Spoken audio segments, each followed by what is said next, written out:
Every step you take after 60 matters more than you think.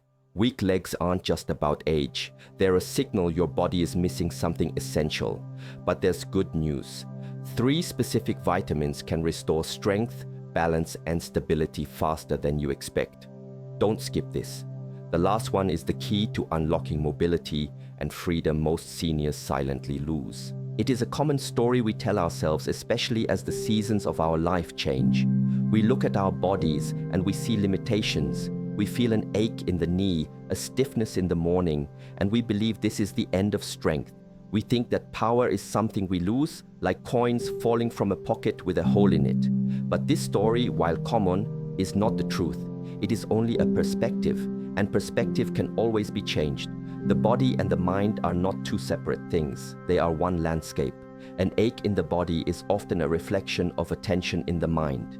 A feeling of weakness in the legs can be a reflection of a feeling of uncertainty in our path, in our spirit. So when we speak of building stronger legs, we are not truly speaking only of muscle and bone. We are speaking of cultivating a stronger foundation for our entire being. This is the first and most important understanding. Before you can change the body, you must change the mind that perceives it. If you see your body as a failing machine, it will behave like one. It will live down to your expectations. If you see it as a wise and adaptable friend, as a part of nature that understands cycles of rest and activity, then it will begin to show you its incredible capacity for resilience. The strength is already there. It has not vanished. It has only become quiet. Our task is not to create something new, but to reawaken what has been sleeping. This requires a shift from a mindset of fighting against our body to a mindset of listening to it.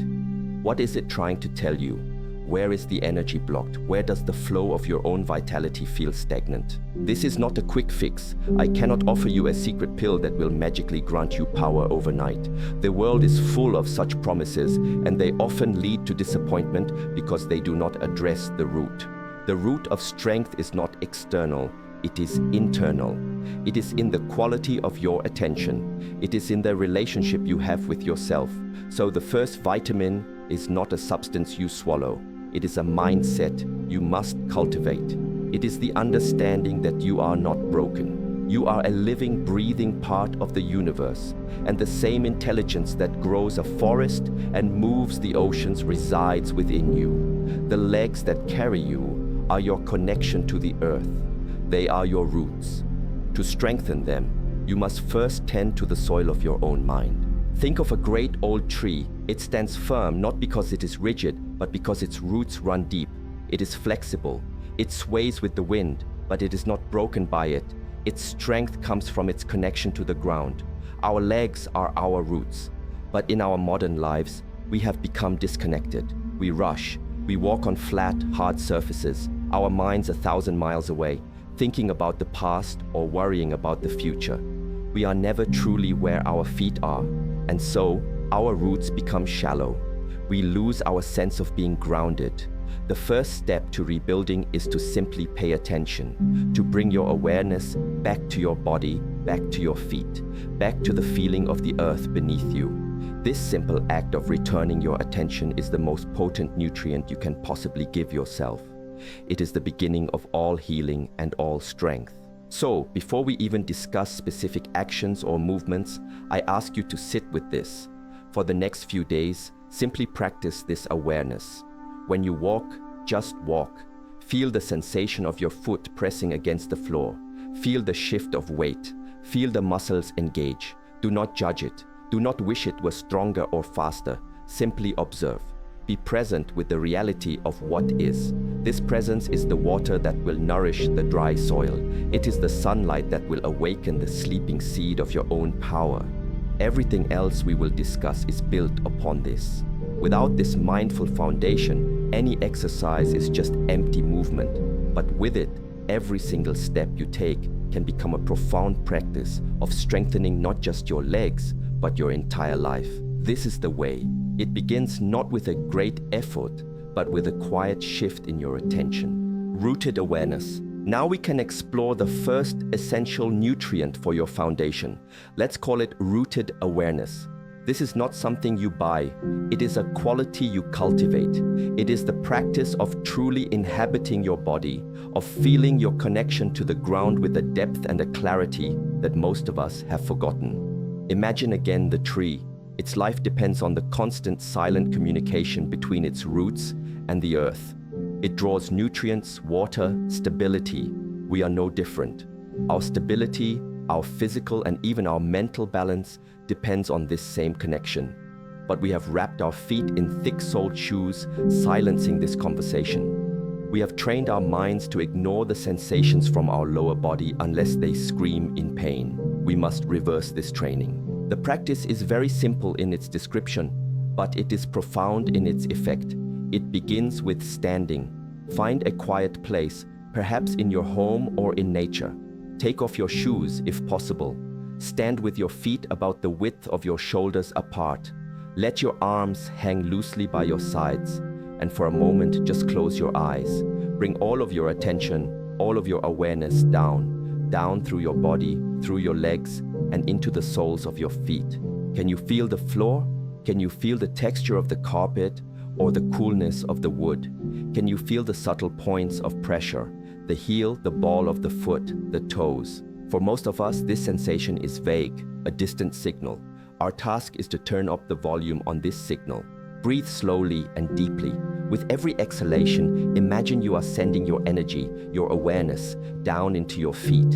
Imagine that you are growing roots, just like the tree, roots that extend from the soles of your feet deep into the earth. Feel the pull of gravity, not as a burden that makes you feel heavy, but as a reassuring anchor that holds you, that connects you. Stand in this way for a few minutes each day. At first, your mind will wander. This is normal. It will want to think about your to-do list, about a conversation you had, about what you will eat for dinner. Every time it wanders, gently, without any judgment, guide it back to the feeling in the soles of your feet. This is the practice. It is a meditation. The benefits of this practice are immense. As you become more skilled at feeling this connection, you will notice a change in how you stand and how you walk. Your balance will improve because balance is not just a muscular function, it is a sensory one. When your brain receives clear, strong signals from your feet, it can make the tiny, constant adjustments that keep you stable. You will start to feel more solid, more present. This sense of physical stability translates directly into a sense of mental and emotional stability. When you feel grounded in your body, you are less likely to be swept away by the storms of your thoughts and emotions. You develop a calm center. When you walk, carry this practice with you. It doesn't mean you have to walk incredibly slowly or in a strange way. It is an internal shift. As you take a step, feel the heel connect with the ground. Feel the weight roll forward along the outside of your foot. Feel the push-off from your toes. Just feel it. Bring a gentle curiosity to this simple, everyday act. You have taken millions of steps in your life, but how many have you truly felt? By feeling your steps, you transform walking from a mundane necessity into a powerful mindfulness practice. Every walk becomes an opportunity to strengthen your roots, to calm your mind, and to nourish your body. This is the first vitamin. It is the gift of your own focused attention directed to your foundation. It costs nothing, and it gives you everything. Purposeful steps. The second essential nutrient follows naturally from the first. Once we have established rooted awareness, we can begin to infuse our movement with a new quality. We will call this nutrient purposeful steps. This is the difference between moving unconsciously, like a machine, and moving with intention, with mind and body united in every action. It is about understanding that the quality of our movement matters far more than the quantity. You can walk for miles with your mind distracted, your posture collapsed, and gain very little true strength. In fact, you might even create strain and injury. Or you can walk for just a few minutes with full intention, and every step will be a powerful act of building a resilient and intelligent body. This is the essence of all mindful practices, from martial arts to meditation. The mind must lead the way. What does it mean to move with purpose? It means that before you even take a step, you have a clear intention. The intention is not just to get to the other side of the room. The intention is to move with balance, with grace, and with awareness. It is to feel the entire process of the movement as one seamless flow of energy. Let us return to our standing practice. You are standing, feeling your roots, your connection to the earth. Now you decide to take one step forward. Before you lift your foot, you feel the subtle shift of weight into the supporting leg. You don't just throw your other leg forward. You feel the supporting leg accept the weight of your entire body. It becomes a strong, stable pillar. Then, as you lift the other foot, you do so with a sense of lightness. The leg is not a dead weight you are dragging. It is alive. You place it down gently, consciously, feeling the heel touch first, then the rest of the foot, as you smoothly transfer your weight onto it. Now this leg becomes the pillar, and you repeat the process. It is a slow, deliberate dance. At first, it might feel exaggerated or strange. This is because we are so used to moving without thinking. We are breaking a lifelong habit of neglect. But with practice, this purposeful way of moving becomes more natural, more fluid. It becomes your new way of being. This practice retrains the communication pathways between your brain and your muscles. It awakens the smaller, stabilizing muscles in your legs and hips that are often dormant from our sedentary lives.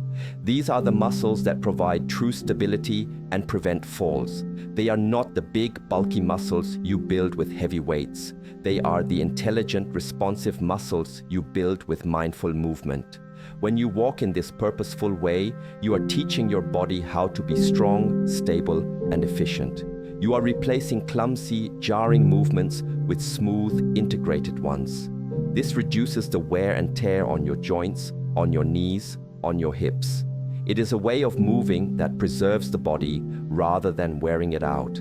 Think of how a cat moves. Every step is deliberate, silent, and precise. There is no wasted energy. The cat's mind and body are in perfect harmony. It is fully present in its movement. We have this same capacity within us. To unlock it, we must slow down. We must choose quality over speed. Find opportunities throughout your day to practice this. Walking to the kitchen, going to get the mail, even rising from a chair can be done with purpose. Feel your feet flat on the floor.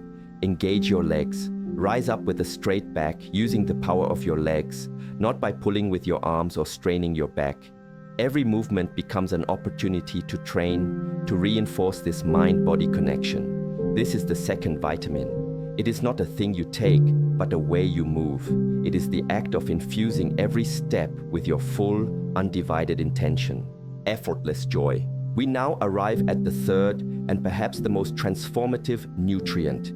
It is the one that gives life to the other two. Without it, practice becomes a chore, and chores are rarely sustained. We will call this nutrient effortless joy. This might sound like a paradox. How can something that requires discipline also be joyful and effortless? The secret lies in changing our relationship with the concept of effort itself. In the West, effort is often associated with struggle, with forcing, with pushing against resistance. It is seen as a battle. But in the Eastern traditions, true sustainable effort, what we call gongfu, or skill achieved through hard work, is born from a different place. It is born from a love of the process itself. When you practice your rooted awareness and your purposeful steps, it is very likely that you will encounter frustration. Your mind will wander, your body will feel clumsy, you will have good days and bad days. The temptation is to judge yourself, to think, I am not good at this, or this is not working. This judgment is the poison that kills practice. Effortless joy is the antidote. It is the ability to approach your practice with the open curiosity of a child. A child learning to walk does not get angry at itself when it falls. It simply gets up and tries again, fascinated by the process. We must rediscover this attitude. The joy is not found in achieving a perfect state of balance or a perfect walk. The joy is found in the simple act of showing up for yourself. The joy is in the moment you realize your mind has wandered and you gently guide it back. That moment of gentle return is the practice. It is a moment of compassion for yourself. The joy is in feeling a new sensation in your feet, however subtle. It is in noticing a small improvement in your balance that wasn't there last week. It is a quiet internal celebration of the process of becoming, not the state of having arrived. When you can find joy in the process, the effort disappears. It is no longer a workout you have to force yourself to do. It becomes a nourishing activity you look forward to. It becomes a form of play. How do you cultivate this? You let go of the goal. This is very important. Yes, the intention is to build stronger legs, but you must release your attachment to that outcome. Instead, place your full attention on the feeling of this one single breath, this one single step. Find the richness in the present moment. Feel the air on your skin. Hear the sounds around you. Be fully engaged in the sensory experience of your practice. When you do this, the practice stops being a means to an end. The practice itself becomes the destination, and in that, there is profound peace and contentment. This is effortless action, or Wu Wei. Not a lack of action, but action that flows so naturally, it feels like it is doing itself. This changes everything. It means that on days when you feel tired or stiff, you do not force a long, hard practice. You simply do a little. You stand for 1 minute and feel your roots. You take a few purposeful steps in your living room, and you find joy in that small act of self-care. You honor what your body is telling you. This compassionate and patient approach is what allows you to practice consistently for years, for a lifetime. It is not about intensity, it is about consistency. And consistency is only possible when the practice itself is a source of nourishment and joy, not a source of stress and judgment. This is the final, most vital nutrient. It is the warm sun that allows the other nutrients to be absorbed. It is the spirit of loving kindness, directed towards yourself, that turns discipline into a beautiful, life-giving art. The path to a stronger foundation is not a race to a finish line. It is a patient, moment-by-moment return to yourself. It is not about adding something you lack, but about uncovering the profound wisdom and strength that are already within you, waiting quietly beneath the noise of a busy life. It is the awareness in your feet, the purpose in your step, and the joy in your heart. This is the true nourishment. This is how you build a foundation that can support you with grace and stability through all the seasons of your life. Walk well. This was beautiful and exactly what I needed to hear. For years, I've been fighting my body, angry at it for getting older. The idea of effortless joy and treating my own practice with the gentle curiosity of a child just shifted my entire world. It's not about forcing, it's about listening. Thank you for this wisdom. Today, my first walk will be a conversation with my feet, not a command.